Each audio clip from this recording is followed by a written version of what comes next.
Bon midi à tous. Voici une nouvelle capsule en lien avec une possibilité encore une fois d'orage violent, cette fois-ci concentré majoritairement du côté du lac Saint-Jean. Alors je vous présente la carte qui a été publiée par les gens d'Environnement Canada un petit peu plus tôt ce matin. Euh, Selon ce qu'on comprend de la carte, là, on vise le haut du lac, là, de Roberval, mettons, à Péribonca, en s'en allant vers l'ouest, en s'en allant vers Normandin, Girardville, Albanel et tous ces secteurs-là. Possibilité de grêle de 2 cm, vent de 90 km/h et plus, orage, foudre et tout ce qui vient avec. Le reste de la région, on parle d'orage faible. C'est pas impossible d'avoir un bon petit déluge, une bonne petite accumulation d'eau rapide, quoique c'est plus faible qu'hier en termes de risque.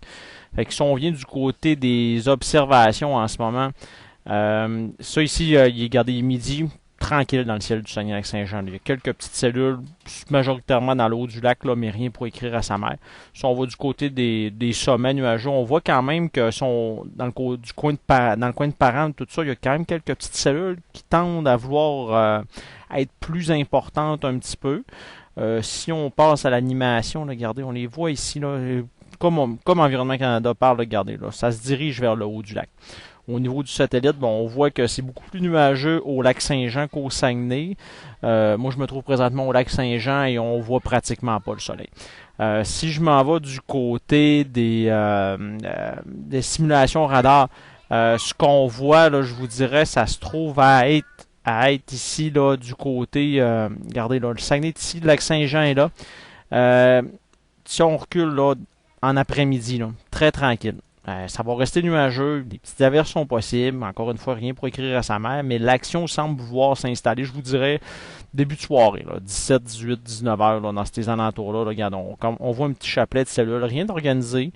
Des cellules, encore une fois, qui semblent pas se déplacer très très rapidement, qui peuvent laisser de bonnes quantités d'eau.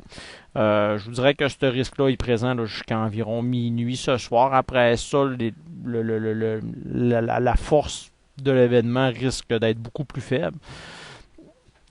J'essaie de m'avancer un petit peu dans l'animation. Juste pour me le faire, ça n'a pas l'air de vouloir avancer.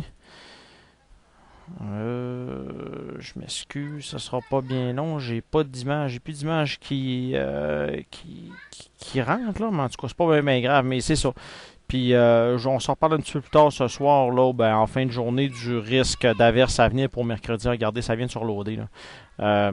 On est rendu à mercredi matin. Regardez, ça a l'air plus défini un petit peu comme, euh, comme setup là, pour demain. Là, je vous dirais à partir de demain après-midi, l'ensemble de la région qui risque d'être balayée par des averses et ou orages. Quoique, pour l'instant, on ne voit pas rien de violent, mais on s'en parlera rendu là. Je vous souhaite une bonne journée. Bye bye.